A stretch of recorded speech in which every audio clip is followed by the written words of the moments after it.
Again to our weekly Asked and Answered. I'm Father Brett. Tonight's question is another really interesting one, just because of I think it comes from a very good place of like wanting to dive deep into what we mean by our language, and this is based on the Creed. The question is, what does it mean in the Nicene Creed when we say, "And he rose again from the dead"? So that phrase, "rose again," is what we focus on. Like, does it mean that there was like a second resurrection of some sort? Did Christ rise from the dead twice? Or is it just kind of a mistake in translation? And let's say it's neither.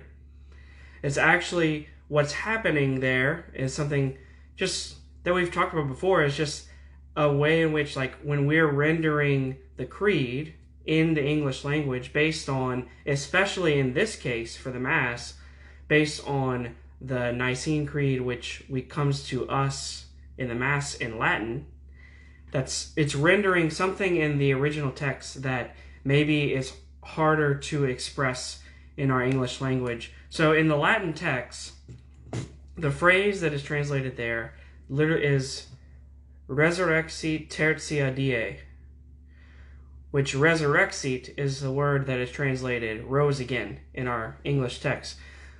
And resurrexit and surrexit, which is another word that's used often when we talk about Christ's resurrection, both basically mean the same thing. That means that he rose from the dead.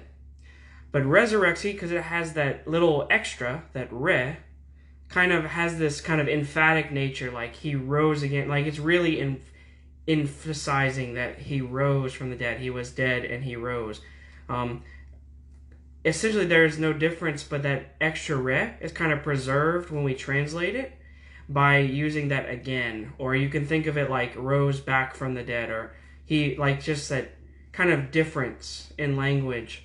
We can think of it like just the way we use the prefix re, R-E, in our English language, like return, revise, reorganize. We attach it to words to kind of like say, like, okay, well, like, I'm returning, I'm giving back, or I'm giving again, or reorganize, I'm organizing again. I'm like kind of say like organize, like I organize and reorganize my things because I'm maybe too organized of a person sometimes.